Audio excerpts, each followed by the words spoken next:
नमस्कार, ई न्यूज देख रहे हैं आप। आपके साथ मैं हूं सुधांशु शेखर। अब बात पॉलिटिक्स बिहार की।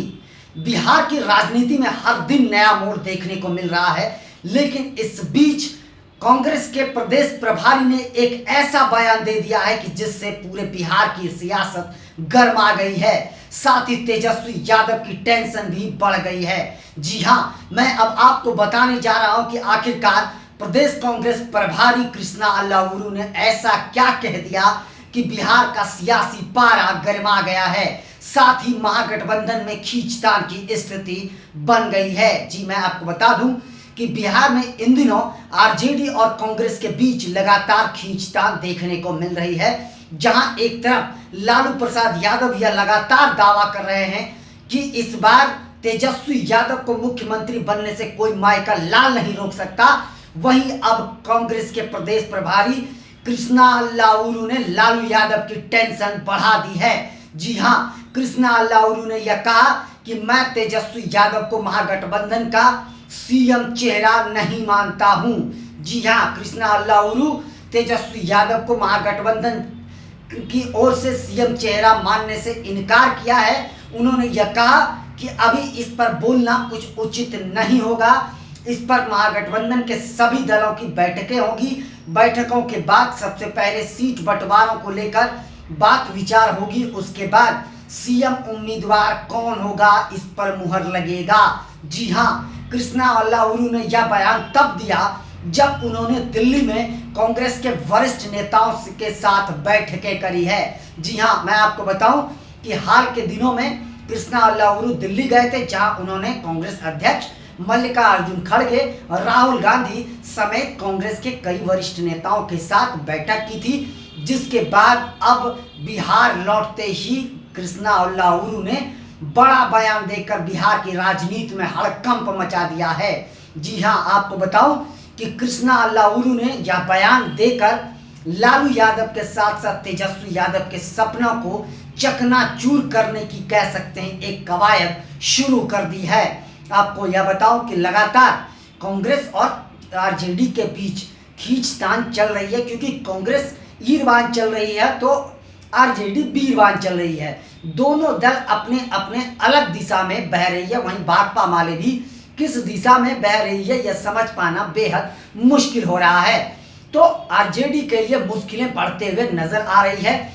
बेहतर यही है कि सबसे पहले महागठबंधन के नेताओं को एक जगह बैठकर बात विचार करना चाहिए, तभी आगे की रणनीति बनाकर सीएम का चेहरा कौन होगा इस पर मुहर लग जाना चाहिए। मैं आपको बता दूं कि जब से प्रदेश कांग्रेस के अध्यक्ष अखिलेश प्रसाद सिंह को हटाया गया है और राजेश कुमार को बनाया गया है, तब से कांग्रेस और भी ज्यादा एग्रेसिव मूड में नजर आ रही है। आपको बताऊं कि अखिलेश प्रसाद पर यह आरोप लगते रहे हैं कि वह लालू यादव के पक्ष में कार्य करते रहे, उन्हें कांग्रेस से कोई लेना देना नहीं आया। और यही जानकारी जो है वह लालू प्रसाद यादव के साथ जो लगातार बैठकें उनकी हो रही थी, मुलाकात हो रही थी, राज दरबारी हो रही थी, यह बातें कांग्रेस के शीर्ष नेतृत्व को पता चल गया। जिसके बाद तुरंत ही कृष्णा अल्लाउरू को प्रदेश प्रभारी बनाया गया और कृष्णा अल्लाउरू और अखिलेश प्रसाद के बीच भी खींचतान चल रहा था, मनमुटाव चल रहा था, दोनों के बीच कुछ ठीक ठाक नहीं चल रहा था, जिसके बाद से कांग्रेस का अंतरकलह भी साफ सामने आ रहा था। तो अब कृष्णा अल्लाउरू ने अखिलेश प्रसाद की सारी बातें जो है वह शीर्ष नेतृत्व को बता दी, जिसके बाद शीर्ष नेतृत्व ने एक्शन लेते हुए अखिलेश प्रसाद सिंह को किनारा कर दिया और राजेश कुमार, जो दलित के नेता हैं, राजेश कुमार को प्रदेश अध्यक्ष बनाया गया है। तब से कांग्रेस लगातार एग्रेसिव मूड में नजर आ रही है। मैं आपको बताऊं कि कृष्णा अल्लाउरू जब से प्रदेश कांग्रेस के प्रभारी बने हैं और राजेश कुमार जब से प्रदेश अध्यक्ष बने हैं, उसके बाद से ये दोनों महागठबंधन में रहते हुए भी एक बार भी लालू प्रसाद यादव के यहाँ दरबारी नहीं लगाए हैं। जी हाँ, इस वजह से भी कहीं ना कहीं लालू प्रसाद यादव नाराज तो जरूर होंगे, लेकिन दोनों दलों की ओर से इस तरह की कोई बयानबाजी नहीं हो रही थी। खास करके तेजस्वी यादव ने एक बार तो बयान यह दिया था कि जो इंडिया ब्लॉक बना है वह सिर्फ केंद्रीय चुनाव के लिए बना है, राज्य स्तरीय चुनाव के लिए हम मंथन जरूर करेंगे। लेकिन यह बयान जब गरमाया, कांग्रेस के नेताओं ने तेजस्वी यादव के बयान पर जब टिप्पणी करी, कड़ी प्रतिक्रिया दी, कांग्रेस के नेताओं की ओर से यह प्रतिक्रिया आई कि हमें आप कम ना आंकें, जो हमें कम आंकेगा हम उसे उससे भी कम आंकेंगे। तो निश्चित तौर पर फिर तेजस्वी यादव बैकफुट पर गए और उन्होंने यह कहा कि हमारे बयान को तोड़ मरोड़ कर पेश करा गया है। हम सब मिलकर शुरुआती दौर से हम और कांग्रेस के साथ मिलकर चुनाव लड़ते आ रहे हैं और आगे भी यह रीत चलते रहेगी और हम लोग साथ मिलकर चुनाव ही लड़ेंगे। तो दोनों दलों के तेजस्वी यादव ने यह कहा तो दिया, लेकिन हाल के दिनों में ही मैं आपको बताऊं कि बक्सर में कृष्णा अल्लूरू एक कार्यक्रम में पहुंचे थे, दलित संबंधित कार्यक्रम था। उस कार्यक्रम में कृष्णा अल्लूरू ने यह कहा था कि कांग्रेस किसी की भी बी टीम बनकर काम नहीं करेगी, कांग्रेस ए टीम बनकर काम करते रहेगी और ए टीम ही बनकर आगे भी काम करते रहेगी। तो उन्होंने साफ संकेत दे दिया है कि हमें 70 से ज़्यादा सीटें चाहिए, वरना हम अकेले चुनाव लड़ेंगे। और यह बात भी आप देख लीजिए कि कांग्रेस फिलहाल बिहार में बेहद एग्रेसिव मूड में है और एकला चलो के तर्ज पे अपना काम कर रही है। इन दिनों कन्हैया कुमार जो NSUI के अध्यक्ष हैं, वो पूरे बिहार के पद यात्रा पर हैं और उनके पद यात्रा का नाम है रोजगार दो पलायन रोको, और इसी कार्यक्रम के तहत वह पूरे बिहार में पदयात्रा कर रहे हैं। तो कांग्रेस एक अलग दिशा में बह रही है। कांग्रेस और आरजेडी के नेताओं के बीच हाल के दिनों में पिछले 6 महीने से आप लोगों ने कोई बातचीत या कोई बैठकें नहीं देखी होगी, लेकिन हाँ, ये तो सच है कि राहुल गांधी जब पटना आए थे तो वो लालू आवास जरूर गए थे, वहाँ उन्होंने समय भी गुजारा था, बातचीत भी करी थी, चूड़ा और मटर भी खाया था, चूड़ा और गुड़ भी खाया था। तो उन्होंने बिहारी भोजन का मजा भी लिया था लालू जी के यहाँ जा करके, और उन्होंने गाय के साथ भी कुछ वक्त बिताया था। लेकिन उसके बाद राहुल गांधी ने जो बिहार में जो हुआ था या जनगणना, उस पर लेकर टिप्पणी करी थी, और टिप्पणी राहुल गांधी का यह साफ लग रहा था कि वह कहीं ना कहीं आरजेडी से नाराज है, तेजस्वी यादव से नाराज हैं, क्योंकि एक समय राहुल गांधी लगातार यह हल्ला बोल रहे थे कि तेजस्वी यादव के वजह से, हमारे वजह से जो है बिहार में जातीय जनगणना हुआ है, लेकिन उसके बाद उन्होंने जातीय जनगणना पर फिर सवाल उठा दिया था। तो निश्चित तौर पर राहुल गांधी के बयानों में बदलाव देखा गया था। तब से ही लग रहा था कि कांग्रेस और आरजेडी के बीच कुछ ठीक ठाक नहीं चल रहा था।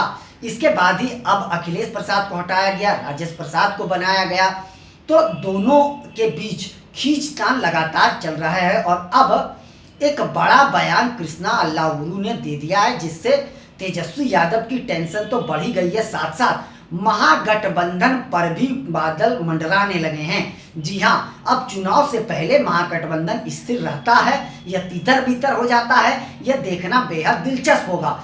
लेकिन कृष्णा अल्लूरू का यह बयान बहुत मायने रखता है, क्योंकि यह बयान उन्होंने तब दिया है जब उन्होंने केंद्रीय नेतृत्व के साथ बैठकें करी, और बैठकों के बाद उन्होंने इस तरीके का बयान दिया है। तो यह साफ जाहिर होता है कि शीर्ष नेतृत्व ने कृष्णा अल्लूरू को खुली छूट दे दी है कि आपको जो मन करे उस स्तर से आप बिहार में चुनाव की तैयारी में जुट जाएं, आपको जो बेहतर लगता है उसी स्तर से आप तैयारी करें। तो कांग्रेस फिलहाल बिहार में एकला चलो की तर्ज पर चल रही है। कांग्रेस ना आरजेडी को भाव दे रही है, ना आरजेडी कांग्रेस को भाव दे रही है, लेकिन यह साफ है कांग्रेस बार बार जो है आरजेडी पर दबाव बनाने की कोशिश कर रही है कि उन्हें कहीं ना कहीं 70 से ज़्यादा सीटें मिले। और यह बात कांग्रेस खुलकर कई बार कह भी चुकी है कि हम लोकसभा चुनाव में तो कॉम्प्रोमाइज़ कर लिया, हमें जितने सीटें मिलने चाहिए थे उतने सीटें हमें नहीं दिए गए, 6-7 सीटें हमें कम दी गई, लेकिन हमने कॉम्प्रोमाइज़ करी। लेकिन इस बार अब विधानसभा चुनाव में हम कॉम्प्रोमाइज़ करने की स्थिति में नहीं हैं, हमें 70 से ज़्यादा सीटें मिलनी चाहिए। वहीं मैं आपको बताऊं कि पिछली बार यानी 2020 के विधानसभा चुनाव में कांग्रेस को 70 सीटें दी गई थी, लेकिन उसमें केवल 19 सीटों पर कांग्रेस ने जीत दर्ज करी थी। जबकि स्ट्राइक रेट की अगर बात करें तो कांग्रेस से बेहतर स्ट्राइक रेट भाकपा माले का रहा था। जबकि अगर 2015 के विधानसभा चुनाव की बात करें तो 2015 में कांग्रेस का स्ट्राइक रेट बहुत बेहतर रहा था। 48 सीटों पर वो चुनाव लड़ी थी, 48 में 27 सीटों पर जीत दर्ज करी थी। लेकिन इस बार लोकसभा चुनाव में 9 सीटें कांग्रेस के हाथ में दिए गए थे, जिसमें 3 सीटों पर जीत दर्ज किया था। तो कांग्रेस का यह मानना है कि लोकसभा चुनाव में हमारा स्ट्राइक रेट बेहतर है और उसी के तर्ज पर हमें 70 से ज़्यादा सीटें चाहिए, नहीं तो हम अकेले भी चुनाव लड़ने का मादा रखते हैं। आपको बताऊं कि कांग्रेस पर लगातार यह आरोप लगता रहा है कि वह आरजेडी का पिछलग्गू बनकर चुनाव लड़ना चाहती है और लड़ते रही है। निश्चित तौर पर यह शुरुआती दौर से भी आप लोगों ने देखा होगा, 90 से लेकर के अभी तक की अगर बात करें तो कांग्रेस कहीं ना कहीं आरजेडी का पिछलग्गू बनकर ही चुनाव लड़ते आ रही है। लेकिन पिछले देश के 4-5 राज्यों में जो विधानसभा चुनाव हुए हैं उसको अगर देखें तो उसमें कांग्रेस कभी किसी का पिछलग्गू बनकर चुनाव नहीं लड़ी है और कांग्रेस अकेले चुनाव लड़ रही है। कांग्रेस अपना दम दिखाते हुए नजर आ रही है, चाहे हार जाए या जीत जाए। लेकिन कांग्रेस ने अब साफ यह कर दिया है कि वह किसी का पिछलग्गू बनकर चुनाव नहीं लड़ेगी, किसी का पिछलग्गू बनकर नहीं लगेगी, क्योंकि कांग्रेस पर लगातार आरोप लगते रहा है कि कांग्रेस जो है क्षेत्रीय दलों के सहारे देश में राजनीति कर रही है। तो अब कांग्रेस जिस तरीके से राजनीति कर रही है, जितने एग्रेसिव मूड में राजनीति कर रही है, उससे यह साफ लग रहा है कि कांग्रेस अब अपनी पकड़ मजबूत करने की कोशिश कर रही है। वहीं बिहार की अगर बात करें, बिहार में दलितों पर पकड़ बनाने के लिए कांग्रेस लगातार प्रयासरत है। दलितों और अल्पसंख्यक वोटरों को लुभाने में कांग्रेस लगातार कोशिश कर रही है। मैं आपको बताऊं कि हाल ही में पटना के एक होटल में दलितों को लेकर एक कार्यक्रम किया गया, दलित सम्मेलन कार्यक्रम का नाम दिया गया था, जो राजेश कुमार की अध्यक्षता में कार्यक्रम किया गया था। तो दलितों को लुभाने के लिए लगातार कार्यक्रम किया जा रहा है। वहीं मैं आपको बताऊं कि कुछ दिनों पहले जब कांग्रेस के अध्यक्ष बिहार आए थे तो उन्होंने भी दलित सम्मेलन करा था। जय भीम जय संविधान को लेकर उन्होंने एक कार्यक्रम करा था आरा में, जिसमें भारी संख्या में दलित नेता मौजूद थे। तो लगातार कांग्रेस अब दलितों पर अपनी पकड़ बनाने की कोशिश कर रही है। राहुल गांधी भी लगातार 2 बार पटना पहुंचे थे, दलित नेता को की जयंती के मौके पर वह पहुंचे थे, बहुत दिनों बाद ही सही। लेकिन कांग्रेस को अब दलितों की याद जरूर आ गई है, क्योंकि कांग्रेस को अब लगता है कि बिना दलितों को अपने पक्ष में किए हुए जो है वह खोई हुई जमीन को वापस ला पाना बेहद मुश्किल है। इसलिए कांग्रेस लगातार दलित वोटरों को लुभाने की कोशिश कर रही है। लेकिन अब जो बिहार की राजनीति जिस ओर जा रही है उससे यह साफ लगता है, कांग्रेस और आरजेडी के बीच जो खींचतान चल रहा है उससे यही लगता है कि कांग्रेस और आरजेडी के बीच कुछ ठीक ठाक नहीं चल रहा है। और इन दोनों अगर दलों के बीच कुछ ठीक नहीं चल रहा है तो निश्चित तौर पर महागठबंधन को बहुत बड़ा झटका लगेगा, इंडिया ब्लॉक को बहुत बड़ा झटका लगने जा रहा है। तो कहीं ना कहीं लालू यादव और तेजस्वी यादव की टेंशन कृष्णा अल्लाउरू ने बढ़ा दी है। साथ साथ तेजस्वी यादव की टेंशन इसलिए भी बढ़ेगी क्योंकि लालू यादव ने उन्हें भावी मुख्यमंत्री बनाने की सोच ली है। साथ साथ तेजस्वी यादव ने खुद भी कई मौकों पर उन्होंने खुद को ही इंडिया ब्लॉक के सीएम का चेहरा के रूप में उन्होंने घोषित कर दिया है। तो अब यह देखना बेहद दिलचस्प होगा कि आखिरकार कांग्रेस का अगला कदम क्या होता है और आरजेडी का भी अगला कदम क्या होता है, यह देखना बेहद दिलचस्प होगा। और महागठबंधन की बैठकें आखिरकार कब होती है इस पर अब सबकी पैनी नजर बनी हुई है, क्योंकि कृष्णा अल्लाउरू ने जो बयान दिया है यह बयान निश्चित तौर पर एक बिहार की राजनीति के लिए एक बड़ा बयान है, इंडिया ब्लॉक के लिए एक बड़ा बयान है। महागठबंधन में खींचतान जो अंतर कला है वह साफ उनके बयान से सामने आने लगा है। तो यह साफ जाहिर हो गया है कि दोनों दलों के बीच कुछ ठीक ठाक नहीं चल रहा है। खास करके कृष्णा अल्लाउरू को इसलिए भी प्रभारी बनाया गया है बिहार का कि कांग्रेस को पर जो पिछलग्गू बनने का आरोप लगता रहा है तो उनको प्रभारी इसलिए बनाया गया है कि किसी तरीके से ये जो तमगा कांग्रेस पर लगा है पिछलग्गू बनने का, ये तमगा उनसे हट जाए, और इसलिए वो ज़्यादा एग्रेसिव मूड में नजर आ रहे हैं। तो कांग्रेस इस बार बिहार की राजनीति युवाओं के कंधों पर रखकर बिहार चुनाव लड़ना चाह रही है। एक तरफ कन्हैया कुमार को उतारा गया है और दूसरी तरफ कृष्णा अल्लाउरू लगातार बिहार के कांग्रेस के कार्यकर्ताओं में उत्साह भर रहे हैं, लगातार बैठकें कर रहे हैं। जो दूसरी तरफ कन्हैया कुमार लगातार पदयात्रा पर हैं। तो कांग्रेस लगातार जोर शोर से विधानसभा चुनाव की तैयारी में जुटी हुई है। लेकिन अब यह देखना बेहद दिलचस्प होगा कि आखिरकार तेजस्वी यादव का कृष्णा अल्लाउरू के इस बयान पर कोई टिप्पणी आती है या नहीं आती है, लालू की आती है या नहीं, यह देखना बेहद दिलचस्प होगा। हालांकि देखिए अभी केंद्रीय नेतृत्व के साथ ना ही लालू यादव की कोई बैठक हुई है हाल के दिनों में और ना ही तेजस्वी यादव की हुई है। तो निश्चित तौर पर कहीं ना कहीं कुछ मनमुटाव तो जरूर ही चल रहा है, जिसको लेकर इस तरीके की बयानबाजी अब सामने आने लगी है। अब देख लीजिए, राहुल गांधी ने 3 नेताओं को जो है बिहार में चुनाव के लिए तैयार किया है। वो 3 नेताओं का नाम मैं आपको बता दूं कि कन्हैया कुमार एक, कृष्णा लाल उर्दू और तीसरा जो जानकारी मिल पा रही है उसके अनुसार पप्पू यादव को भी कांग्रेस ने छूट दे दी है कि आप कांग्रेस को किस तरीके से मजबूत करना है, इसे लेकर आप काम करिए और आपको खुली छूट दी जा रही है। तो इसलिए इन दिनों पप्पू यादव को भी आप देखेंगे कि कांग्रेस के प्रति बेहद सॉफ्ट नजर आते हैं। वह लगातार राहुल गांधी की तारीफ करते नजर आते हैं और कांग्रेस के पक्ष में बयान देते हुए नजर आ रहे हैं।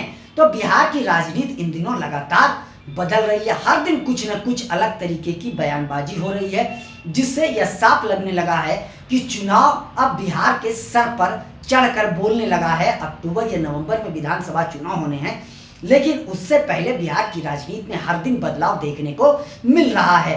तो इन दिनों अब कृष्णा उल्लूरू के बयान से बिहार की राजनीति में कह सकते हैं भूचाल आ गया है, क्योंकि एक तरफ जहां लालू यादव अब शारीरिक रूप से ही चुनावी मैदान में कूद चुके हैं, वह तेजस्वी यादव को मुख्यमंत्री बनाने के लिए पूरी ताकत झोंक चुके हैं। वह यह दावा करते हैं कि इस बार कोई माइकल लाल तेजस्वी यादव को मुख्यमंत्री बनाने से नहीं रोक सकता। तो अब उनके महागठबंधन के सबसे बड़े घटक दल ने ही उनके बयानों को खारिज करते हुए कह दिया कि हम तेजस्वी यादव को सीएम का चेहरा नहीं मानते हैं। तो माइकल लाल कांग्रेस की ओर से ही पैदा हो गया है और उन्होंने तेजस्वी यादव को मुख्यमंत्री का चेहरा मानने से इनकार कर दिया है। तो अब देखना आगे बेहद दिलचस्प होगा कि आगे रणनीति तेजस्वी यादव और लालू यादव की क्या होती है। फिलहाल इतना ही, मुझे दीजिए इजाजत। हम अन्य खबरों के साथ भी आप लोगों के बीच रूबरू होते रहेंगे। आज 9:30 बजे हम आप लोगों के बीच किसी अन्य मुद्दों को लेकर लाइव आएंगे। आप लोग भी उस लाइव में जरूर जुड़िएगा। साथ साथ आप सबों से निवेदन है कि चैनल को आगे बढ़ाने के लिए लाइक शेयर सब्सक्राइब के साथ साथ कमेंट करना ना भूलें और आप लोग भी अपना बहुत ज़्यादा ख्याल रखें। तब तक के लिए मुझे दीजिए इजाज़त। आप सभी का तहे दिल से शुक्रिया। आप सबों से निवेदन है कि हर दिन मैं बिहार पॉलिटिक्स को लेकर एक अलग वीडियो इस वक्त लेकर आया करूंगा और आप लोग भी इस वीडियो पर अपनी प्रतिक्रिया ज़रूर दीजिएगा। इसमें क्या सुधार हो सकता है यह आप लोग कमेंट करके ज़रूर बताइएगा। आप सभी का तहे दिल से शुक्रिया।